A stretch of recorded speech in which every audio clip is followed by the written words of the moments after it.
அனைவருக்கும் வணக்கம். இன்று நாம் ஒரு மிக முக்கியமான ஆழமான ஞானத் தேடலைத் தொடங்கப் போகிறோம்.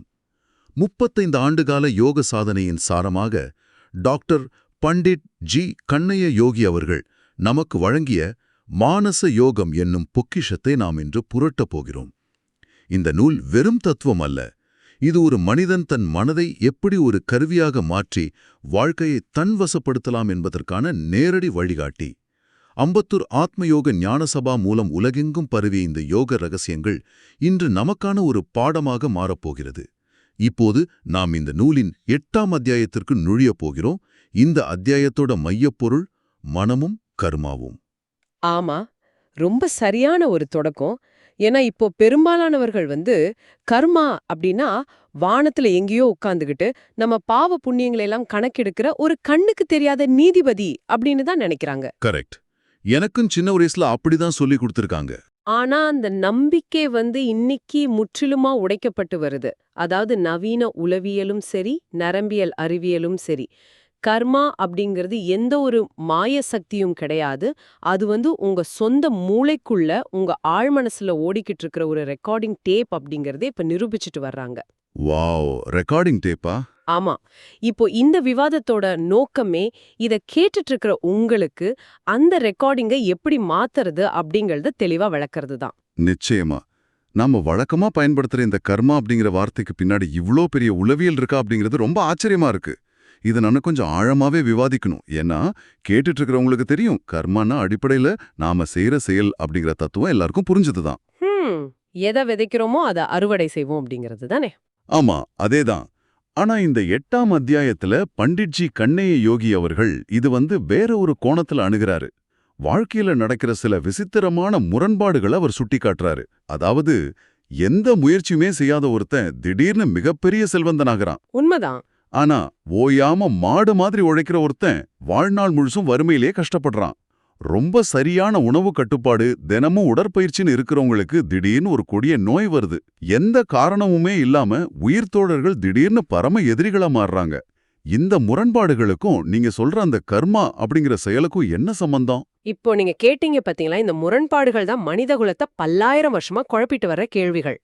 நம்ம பழங்கால பாரத பெரியோர்கள் இந்த ஏற்றத்தாழ்வுகளுக்கு, விபத்துகளுக்கு, திடீர் அதிர்ஷ்டங்களுக்கெல்லாம் சொன்ன ஒரே விடை கர்மா அப்படிங்கிறது தான். ஓஹோ. அவங்க ரொம்ப ஆணித்தரமா சொன்னாங்க, இதெல்லாம் அவங்க கர்மத்தால விளையிறது அப்படின்னு. அதாவது இந்த ஜென்மத்துல நடக்கிற ஒரு நிகழ்வுக்கு முந்தைய காலத்துல நடந்த ஒரு செயலோட தொடர்ச்சி தான் காரணம் அப்படின்னு சொன்னாங்க. சரி, ஆனா சயின்ஸ் இது ஏத்துக்குச்சா? ஆரம்ப காலகட்டத்துல மேல நாட்டு விஞ்ஞானம் வளரத் தொடங்கினப்போ அவங்க இந்த கர்மா அப்படிங்கிற ஒரு விஷயத்தையே முற்றிலுமா மறுத்தாங்க. கண்ணுக்கு தெரியாத கர்மாவா? ஒன்னும் கிடையாது, எல்லாம் வெறும் தற்செயல், அதாவது கோயின்சிடென்ஸ் அப்படின்னு தான் சொல்லிட்டு வந்தாங்க. ஒரு நிமிஷம் பொறுங்க, எனக்கு இங்க ஒரு சந்தேகம் வருது. நீங்க மேலை நாட்டு விஞ்ஞானம் இப்போ கர்மாவே ஏத்துக்குச்சு அப்படின்னு சொல்றீங்க. ஆனா எந்த ஒரு மேற்கத்திய விஞ்ஞானியோ அல்லது மருத்துவரோ கர்மா அப்படின்னு நேரடியாக எந்த ஆய்வு கட்டுரையும் வெளியிடுறதில்லையே. ஆமா, நீங்க சொல்றது கரெக்ட் தான். அவங்க இந்த வார்த்தையே பயன்படுத்துறதே இல்ல. நீங்க எதை குறிப்பிடுறீங்க? உளவியலை சொல்றீங்களா? அதாவது சைல்ட்ஹுட் ட்ராமா, அப்படி இல்லைன்னா மன அழுத்தங்கள் ஒரு மனிதனுடைய ஆழ்மனதை எப்படி பாதிக்குது அப்படின்னு அவங்க சொல்றத நீங்க கர்மாவோட ஒப்பிடுறீங்களா? மிக சரியான கேள்வி. அவங்க கர்மா அப்படிங்கிற அந்த சம்ஸ்கிருத வார்த்தைய நேரடியாக பயன்படுத்தாம இருக்கலாம். ஆனா அவங்க இப்போ சப்கான்ஷியஸ் கண்டிஷனிங், நியூரோபிளாஸ்டிசிட்டி, அப்புறம் ட்ராமா ரிட்டென்ஷன் அப்படின்னு எந்த கோட்பாடுகளை பத்தி பேசிட்டு இருக்காங்களோ அது அடிப்படையில பல்லாயிரம் வருஷங்களுக்கு முன்னாடி நம்ம சித்தர்கள் சொன்ன கர்ம விதியோட மறுவடிவம் தான். அப்படியா? இது ரொம்ப சுவாரஸ்யமா இருக்கே. ஆமா, மனிதனோட ஒவ்வொரு செயலும், எண்ணமும் அவனோட மூளையில உள்ள நரம்பு மண்டலங்கள்ல ஒரு புதிய பாதை, அதாவது நியூட்ரல் பாத்வேய உருவாக்குது அப்படின்னு நவீன மருத்துவம் இப்ப சொல்லுது. இதத்தான் நம்ம யோக நூல்கள் சித்தம் அப்படின்னு ஆழ் மனசுல ஏற்படுற சம்ஸ்காரம் அப்படின்னு அன்னிக்கே ரொம்ப துல்லியமா வரையறுத்து சொல்லிட்டாங்க. ஆஹா, அப்போ கர்மா அப்படிங்கிறது வெளியில இருந்து வர்ற தண்டனை இல்ல, அது எனக்குள்ளேயும் நிகழக்கூடிய ஒரு உயிரியல் மற்றும் உளவியல் மாற்றம் அப்படிங்கிறீங்க. 100க்கு 100% உண்மை. அதை எப்படி மாத்துறதுன்னு தான் இந்த நூல் விளக்குது. சரி, இப்போ இந்த நூல்ல கர்மம் அப்படிங்கறத எப்படி வரையறுக்கிறாங்க? வெறும் உடல் சார்ந்த செயல்பாடுகள் மட்டும்தானா கர்மா? இல்ல, அதுதான் பலரும் செய்யற ஒரு பெரிய பிழை. கர்மம் அப்படின்னா வெறுமனே உடலால செய்யப்படுற வேலை அப்படின்னு மட்டும் நினைக்கிறாங்க. ஆனா நூல் ரொம்ப தெளிவா சொல்லுது, ஒரு மனிதன் தன் மனதால் நினைக்கும் எண்ணம், தன் வாயால் பேசும் வார்த்தை, தன் உடலால் செய்யும் செயல், இது மூணுமே கர்மந்தான். மனசுல நினைக்கிறதும் கர்மாவா? கண்டிப்பா. இதுல 2 வகைகள் இருக்கு. ஒன்னு சுப கர்மம், அதாவது தனக்கும் பிறருக்கும் நன்மையை தருவது. மற்றொன்று அசுப கர்மம், தீமையை தருவது. ஆனா இப்போ இந்த அத்தியாயத்தோட மைய கருத்து இது மட்டும் கிடையாது. ஒரு செயலை செய்து முடிச்ச உடனே அந்த செயல் அங்கேயே முற்று பெறதில்ல அப்படிங்கிறது தான் நம்ம புரிஞ்சுக்க வேண்டிய மிக முக்கியமான விஷயம். ஒரு நிமிஷம்.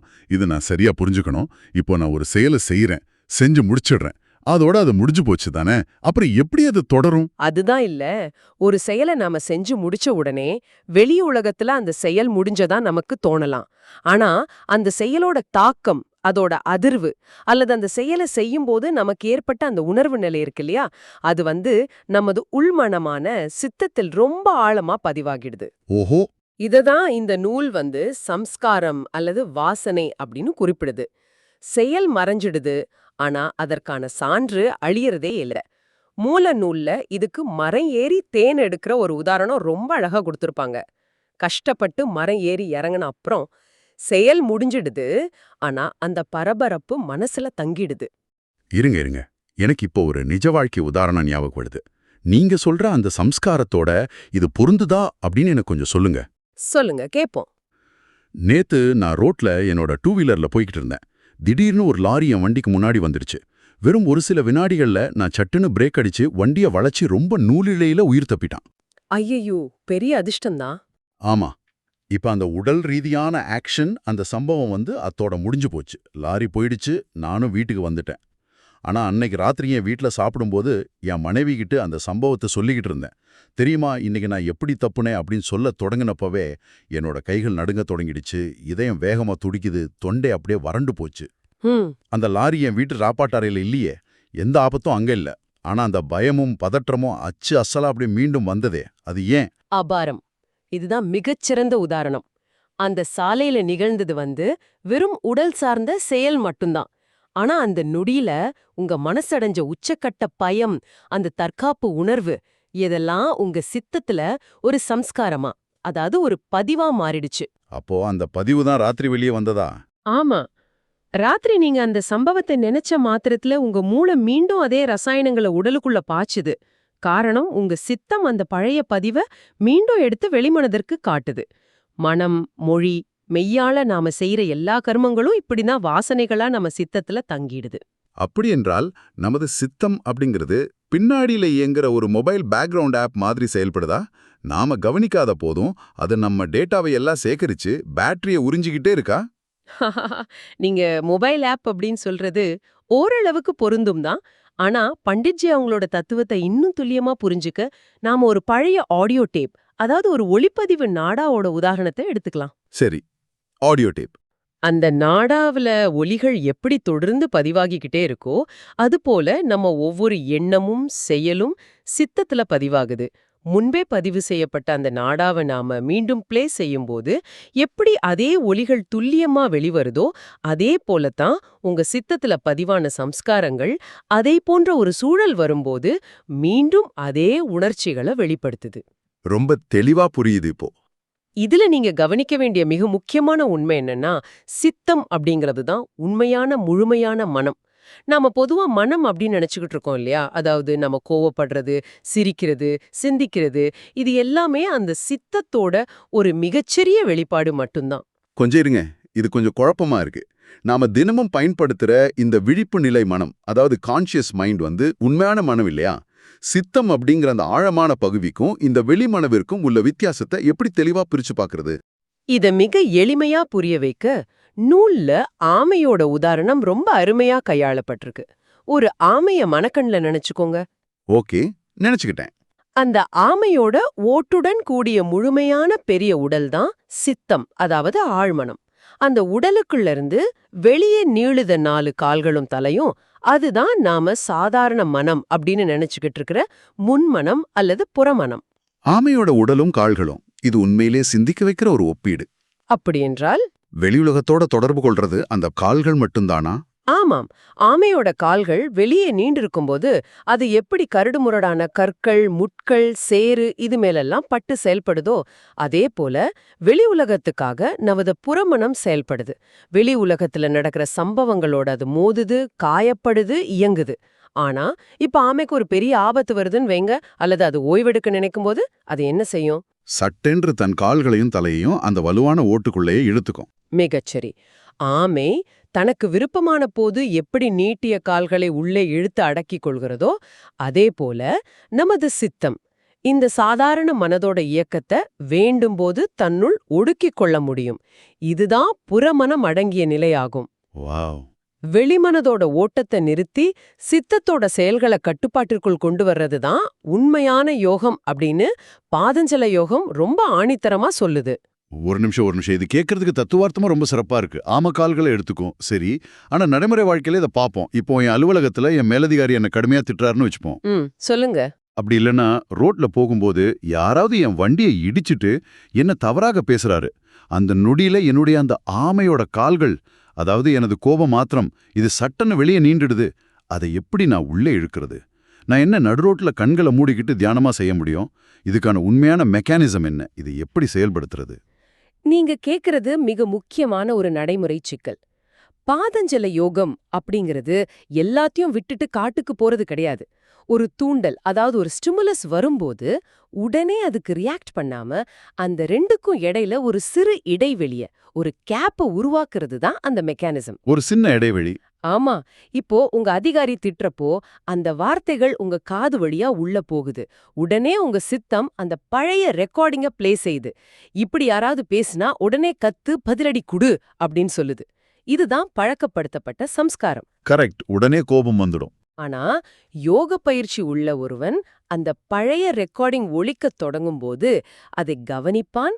ஓஹோ, என் மனசு இப்போ கோபப்பட சொல்லுது அப்படின்னு ஒரு சாட்சியா நின்னு பாப்பான். அந்த விழிப்புணர்வு வந்த அடுத்த வினாடியே வெளிமனம் உடனோடு இணைந்து செயல்படுறது துண்டிக்கப்படும். ஆமையோட கால்கள் உள்ள இழுக்கப்படும். அப்படியா? இதுக்கு பேருதான் பிரத்யாகாரம், அதாவது புலன்களை பின்னிழுத்தல். இது ஒரே நாள்ல எல்லாம் வராது. தொடர்ச்சியான சுய கவனிப்பால், செல்ஃப் அப்சர்வேஷனால மட்டுமே இந்த சித்தத்தை கட்டுப்படுத்த முடியும். ஆஹா, அப்படி என்றால் நம்முடைய அந்த ஆட்டோமேட்டிக் ரியாக்ஷனை நிறுத்தி அதை கவனிப்பதே ஒரு யோக நிலைதான் அப்படிங்கிறீங்க. இது ஒரு மிகப்பெரிய தெளிவை கொடுக்குது. நிச்சயமா. சரி, இப்போ இதை விட மிகவும் ஆழமான, ஒருவேளை கொஞ்சம் பயமுறுத்தக்கூடிய ஒரு கேள்விக்கு கேட்கிறேன். நாம உயிரோட இருக்கிற வரைக்கும் இந்த சித்தம் அப்படிங்கிற டேப் ரெக்கார்டர் ஓடிக்கிட்டே இருக்கு, பதிவுகளை செஞ்சுக்கிட்டே இருக்கு அப்படிங்கிறது புரியுது. ஆனா மனிதன் இறக்கும்போது என்ன நடக்குது? இந்த ரெக்கார்டர் என்ன ஆகுது? இது ரொம்ப முக்கியமான கேள்வி. உடல் அப்படிங்கிற ஹார்ட்வேர் அழியும் போது உள்ளே இருக்கிற அந்த சாஃப்ட்வேரான சித்தம் அழிஞ்சிடுதா? இதுதான் கர்மாவோட தத்துவத்துல உள்ள மிக ஆழமான, நீங்க சொன்னது போலவே ஒரு பயமுறுத்துற உண்மை. மனிதன் இறக்கும்போது அவனோட பரு உடல், அதாவது பிசிக்கல் பாடி மட்டும்தான் அழியுது. ஆனா அவனோட மனம், வாக்கு, உடல் ஆகிய முக்கருவிகளால் செய்யப்பட்ட பதிவுகள், அந்த வாசனைகள் மற்றும் சம்ஸ்காரங்கள் அடங்கிய சித்தம் இருக்கு இல்லையா, அது அழிவதே இல்ல. அது அழியாதா? அப்போ அது எங்க போகும்? அது அவனுடனேயே, அதாவது அவனது சூக்ஷ்ம உடலோடு தொடர்ந்து பயணிக்குது. மறுபடி அவன் ஒரு குறிப்பிட்ட இடத்துல ஒரு குறிப்பிட்ட சூழல்ல பிறப்பதற்கு அடிப்படையா அமைவதே இந்த சித்தத்துல சேகரிக்கப்பட்ட அந்த வாசனைகள் தான். இதத்தான் கர்மவசம் அப்படின்னு நம்ம நூல்கள் கூறுது. இதை கேட்டுக்கிட்டு இருக்கிற நேயர்களே, ஒரு நிமிஷம் இதை சிந்திச்சு பாருங்க. உண்மையை சொல்லணும்னா எனக்கு இது ஒருவித அச்சத்தை ஏற்படுத்துது. நான் இன்னைக்கு கோவப்படுற ஒவ்வொரு விஷயமும், நான் பேசுற ஒவ்வொரு எதிர்மறை வார்த்தையும், நான் செய்யற ஒவ்வொரு சிறு துரோகமும் ஒரு சூட்கேஸ்ல பேக் செய்யப்பட்டு அப்படியே எனது அடுத்த பிறவிக்கும் எடுத்து செல்லப்படும் அப்படின்னா இது எவ்வளோ பெரிய பொறுப்பு. உண்மைதான். நாம தினமும் பயன்படுத்துற வார்த்தைகள்லயும் எண்ணங்கள்லயும் எவ்வளவு கவனமா இருக்கணும். நீங்க சொல்றது 100க்கு 100 உண்மை. அந்த ஆடியோ டேப் உதாரணத்தையே மீண்டும் நினைச்சு பாருங்க. ஒரு டேப்ல முதல்ல எந்த ஒலிகள் பதிவு செய்யப்பட்டதோ அதை பிளே செய்யும்போது அந்த ஒலிகள் தான் முதல்ல ஒலிக்கும் இல்லையா? ஆமா. அதே போல சித்தத்துல முன்பு பதிஞ்ச சம்ஸ்காரங்களின்படிதான் ஒருவனது அடுத்த பிறவியின் இயல்புகள், அவனது குணாதிசயங்கள் எல்லாம் அமையுது. கர்மம் அப்படிங்கிறது வேற ஒன்னும் இல்ல, நமது சித்தத்துல பதிஞ்சிருக்கிற இந்த வாசனைகளே ஆகும். சித்தம் நேரடியாக நமது உடலை இயக்குறதில்ல, தன் வெளிப்பாடாகிய இந்த சாதாரண மனத்தைக் கொண்டுதான் அது உடலை இயக்குது. ஓஹோ. அதனால இன்னைக்கு நாம செய்யற ஒவ்வொரு செயலும் நம்ம எதிர்காலத்தை, ஏன் அடுத்த பிறவியை கூட வடிவமைக்குது. இது எல்லாமே ஒரு பெரிய சங்கிலி தொடர் மாதிரி இருக்கே. இந்த சுழல்ல இருந்து எப்படி தப்பிக்கிறது? நமது கர்மாவையும் மனதையும் சீரமைக்கிற இந்த பயணத்துல இறைவனோட பங்கு எங்கே இருக்கு? நாம கடவுளை கும்பிட்டா, கோவிலுக்கு போனா இந்த கர்ம பதிவுகள்ல இருந்து தப்பிச்சிட முடியுமா? அந்த ஆடியோ டேப்பை எப்படி அழிக்கிறது? மூலநூல்ல இதுக்கு பண்டிட் ஜி கண்ணைய யோகி அவங்க மிக தெளிவான, அதே சமயம் ஆழ்ந்த ஒரு பதில் அளிக்கிறாரு. தனக்குள் கடவுளை காணப் பெறாதவன் வேறெங்கும் அவனை காணப் பெறான் அப்படிங்கிறது தான் அவர் வைக்கிற முதல் முத்தாய்ப்பு. தனக்குள் கடவுளை காணப் பெறாதவன். ஆமா, அதாவது பிரபஞ்சத்துல உள்ள எல்லா பொருள்களிலும் கடவுள் வியாபித்திருந்தாலும் எல்லாத்தை விட மனிதனுக்குள்ளே தான் இறைவன் மிக அறியப்படக்கூடிய நிலையில இருக்காரு. மனித உடலும் மனமும் தான் இறைவனை உணர்வதற்கான மிக சிறந்த கருவிகள். நீங்க செய்யற தவறுகளுக்கான பதிவுகளை வெளியில இருக்கிற எந்த சக்தியும் அழிச்சிடாது. சரி. உங்களுக்குள்ள இருக்கிற அந்த இறை உணர்வை நீங்க விழிப்படைய செய்யணும். ஆனா நடைமுறையில நம்மில் பலரும் என்ன செய்றோம்? அதிலும் குறிப்பா இந்த நவீன காலத்துல பலர் இரவெல்லாம் தூங்காம சத்தமா கத்தி பிரார்த்தனை செஞ்சாதான், பெரிய ஸ்பீக்கரெல்லாம் வச்சு பாடினாதான் கடவுளுக்கு கேட்கும் அப்படின்னு நினைக்கிறாங்களே. அந்த சத்தத்தால கர்ம பதிவுகள் அழிஞ்சிடுமா? இதத்தான் யோகி அவர்கள் ரொம்ப அழகாகவும் வன்மையாகவும் உடைக்கிறாரு. ஆண்டவனை கண்டவர்கள் அமைதியில்தான் கண்டார்கள், ஆர்ப்பாட்டங்களில் அல்ல. இரவெல்லாம் ஓயாது உறக்க கத்தினா ஆண்டவன் செவியில கேக்கும் அப்படின்னு பலர் அறியாமையால நினைக்கிறாங்க. ஆனா இரைச்சல் இருக்கிற இடத்துல இறைவன் வரமாட்டான். அமைதியும் ஆண்டவனும் ஒண்ணுக்கொண்ணு பிரிக்க முடியாதவை. அமைதியும் ஆண்டவனும் ஒண்ணு. ரொம்ப ஆழமான வரி. எங்கே மனம் ஒடுங்கி அந்த சித்தம் அடங்கி புறமனதோட சலசலப்புகளெல்லாம் ஓய்ந்து அமைதி நிலவுதோ அங்கேதான் இறைவனை உணர முடியும்.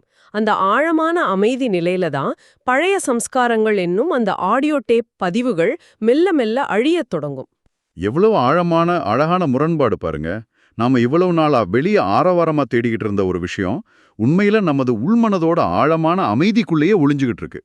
கர்மாவை கழிக்கிறதுக்காக நாம எங்கெங்கோ ஓடிக்கிட்டு இருக்கோம். ஆனா உண்மையான தீர்வு அந்த ஆமைய போல மனதை உள்ளிழுத்து அமைதியா இருக்கிறதுல தான் இருக்கு. கரெக்ட். இன்னைக்கு நாம மிக முக்கியமான பல விஷயங்களை அலசியிருக்கோம். கர்மா அப்படிங்கிறது ஏதோ ஒரு மாய வார்த்தை இல்ல. அது நமது ஆழ்மனதுல இயங்குற ஒரு உளவியல் ரெக்கார்டர் அப்படிங்கறத பார்த்தோம். ஆமா, விஞ்ஞானம் அதை எப்படி வேறு பேர்களை ஏத்துக்கிட்டு இருக்கு, ஒரு ஆடியோ டேப் போல நமது செயல்கள் எப்படி சித்தத்துல பதிவாகுது, மற்றும் ஆமை போல நமது மனதை எப்படி உள்ளிழுக்க வேண்டும் அப்படிங்கறத ஆழமா விவாதித்தோம். எல்லாத்திற்கும் மேலாக உண்மையான இறைவன் இரைச்சல்ல இல்ல, அந்த அமைதியில தான் இருக்காரு அப்படிங்கறத புரிஞ்சுக்கிட்டோம். கண்டிப்பா ரொம்ப தெளிவான ஒரு பயணம் இது. இப்போ இந்த விவாதத்தை நிறைவு செய்யறதுக்கு முன் இதை தொடர்ந்து கேட்டுக்கிட்டு இருக்கிற உங்களிடம் ஒரு கேள்வியை வைக்க விரும்புறேன்.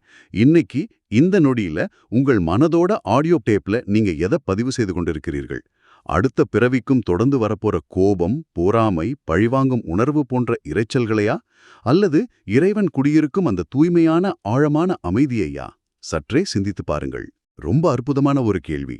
இவ்ளோ நேரம் கேட்டதுக்கு ரொம்ப நன்றி. இந்த Tamil voice streets channel monetisation இல்லாம தான் நடக்குது. இந்த ஆடியோ புத்தகம் உங்களுக்கு பயன் தருது என்று நினைத்தால் இந்த முயற்சி தொடர்ந்து போக உங்க ஆதரவு மிகவும் உதவும். என்னுடைய இந்த முயற்சிக்கு நன்கொடை அளிக்க விருப்பம் இருந்தால் டிஸ்கிரிப்ஷன்ல கொடுக்கப்பட்டுள்ள UPID மூலம் வழங்கலாம். உங்களால் முடிந்த அளவு போதும். சிறிய ஆதரவும் பெரிய உதவிதான். இந்த வீடியோ உங்களுக்கு பயனுள்ளதாக இருந்தால் சப்ஸ்கிரைப் பண்ணுங்க, மற்றவர்களுக்கும் பகிர்ந்து கொள்ளுங்கள். இந்த கருத்துக்கள் அவர்களுக்கும் தேவையாக இருக்கலாம். லைக் பண்ணுங்க, உங்க கருத்துக்களை கமெண்ட்ல பகிருங்க. மனப்பூர்வமான நன்றி.